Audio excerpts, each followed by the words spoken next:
Hey, how's it going, guys? So this is my Specialized Enduro. It is a 2014 model, with the 2016-inch rims. I believe this is the last year that they did the 26-inch for this bike. 2015 and above is either a 6050B or a 29-inch. The pros of this bike, I'd say, are it's really aggressive. It has a good amount of travel for you to take everywhere, so you can ride it on your local trails, or you can go hit up a bike park without having to worry to rent another bike to handle the kind of stuff that they have there. It's actually a really good climber. I didn't expect that out of a bike with such great travel, but it's been working really well. And some of the things I don't like about this bike is the rear shock.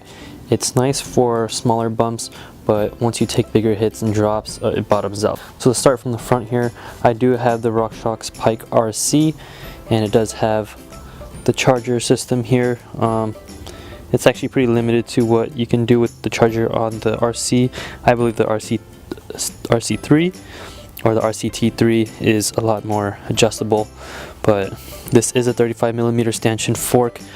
It has 160 millimeters, but I think it's been adjusted to 140 or 150.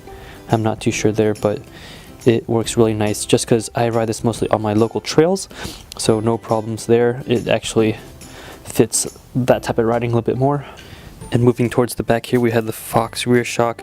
This is the Fox Float CTD, as you can see, and it actually has the switch here for climb, trail, and downhill or descend. I'm not sure what it is, but yeah, I mostly just keep it on climb or trail. I don't like it having on downhill very much, just because I don't like how slack it is, and it's actually really plush. This bike does have a 10-speed drivetrain here. It's mostly SRAM parts, but the front here I upgraded it to a 1UP Components 30-tooth chainring.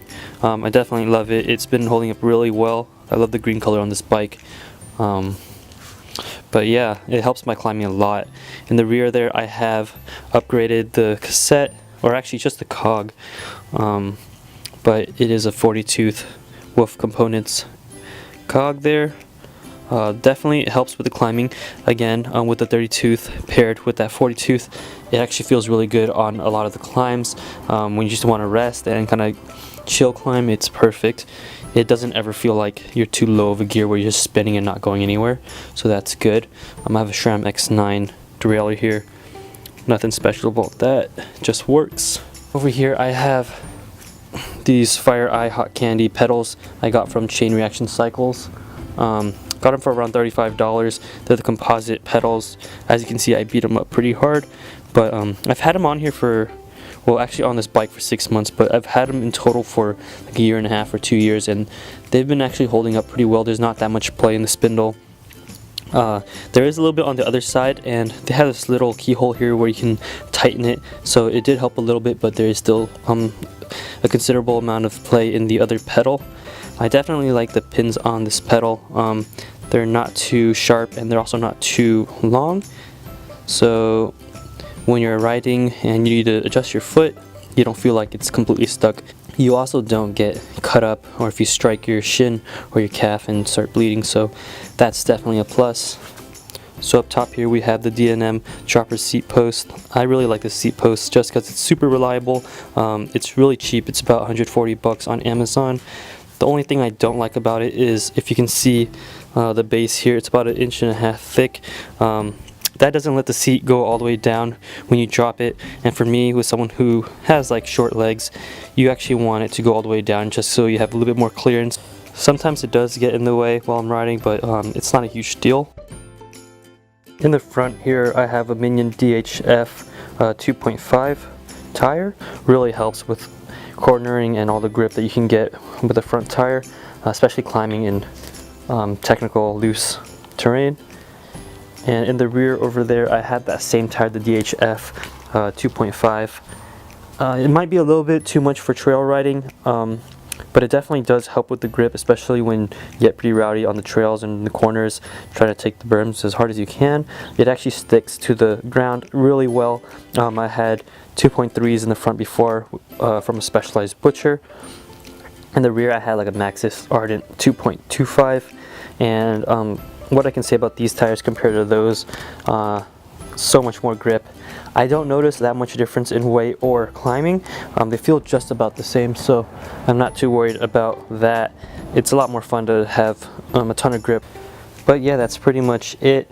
I think it's an amazing bike. If you guys are getting into the sport and you don't want to pay a lot of money for a 650B bike or 27.5, 26 is a good option to get into the sport and upgrade later. You're not going to feel the difference between a 26-inch bike and a 27.5-inch bike from the start. It's really important to just start riding first and kind of developing your skills before you even make the upgrade or to a nicer bike. So I definitely recommend starting with 26 if you can find one for a good price and you don't have a lot of money. If you do have the money, then why not go ahead and start on the 27.5 or 29. Alright, that's all I had for you guys. Leo's coming to pick up the bike soon. I'm actually selling this to him. He's a good friend of mine and I got him into the sport and he really likes it, and he's borrowing his cousin's Diamondback, which is like a hardtail. Definitely holds him back on the trails, so he's looking to upgrade. So hopefully this bike will be everything he wanted. It's definitely a great trail bike. Leo's here to pick up his new bike. Yo, Leo and his new bike, taking it away. Yeah, finally. Now you really won't be able to keep up. You're gonna have to wait for me after that. Now I'm never gonna fall. On to newer stuff, nicer stuff.